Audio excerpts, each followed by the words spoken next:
আমার মাওলার কুদরত তাকায় দেখো কেমন সুন্দর সাতটা আসমান আল্লাহ টানায় রাখছেন।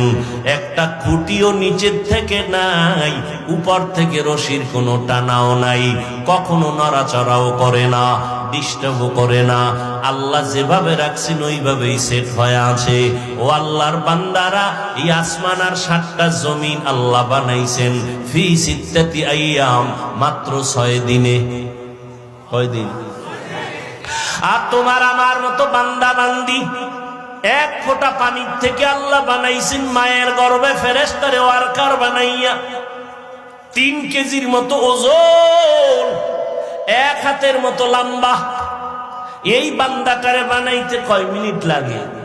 বেশি লাগে?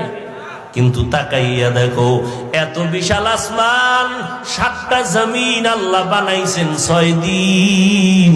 আর তোমার মতো আমার মতো বান্দাটারে 1 ফোঁটা পানির থেকে আল্লাহ বানাইতে সময় লাগাইছেন 6 মাসের মতো। সুবহানাল্লাহ। কয় মাসের মতো? কারণ কি?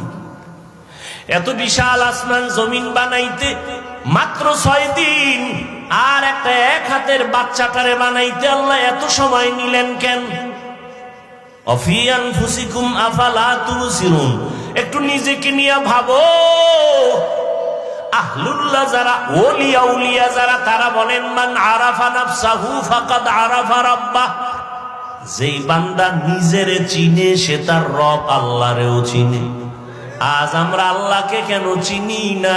কারণ আমাকে আমি চিনি না। চিনি, নকল ঠিকানায় চিনি। কেমন চিনি? আমি নিজেরে চিনি এইভাবে। আমার মতো বক্তা বাংলাদেশে আর কেউ নেই। আপনাকে আপনি চেনেন, আপনার মতো টাকার বাহাদুর জমিনে কেউ নাই। আপনি চিনেন, আপনার মতো নেতা এই জমিনে কেউ নাই। আমি চিনি, আমার মতো প্রিন্সিপাল কেউ নাই। আমি আমাকে নকল ভাবে চিনি, আমার মতো মুফতি মুহাদ্দিস কেউ নাই। আল্লাহ কয় যতই চালাকি করো না কেন, এই পরিচয় তোমার সব ভ্যালুলেস পরিচয়। যেদিন সাদা কাফনে ঢুকবি সেই দিন সব বাহাদুরি শেষ হয়ে যাবে। আমারও সাদা কাফন, আপনারও সাদা কাফন, আপনারও 3টা কাফন, আমারও 3টা কাফন। আমি বক্তা হিসাবে সম্মানে কেউ একটা কাফন বাড়াইয়াও দিবে না। আপনি গরিব হিসাবে একটা কাফন কেউ কমাইয়াও দিবে না। ডাক্তারেরও 3 কাফন, রুগীরও 3 কাফন, পীর সাহেবেরও 3 কাফন, মুরিদেরও 3 কাফন। কাফনের উপরে লেখা থাকবে বড় হুজুরের লাশ। সব একাকার, কে ধনী, কে গরিব, কে ইমাম।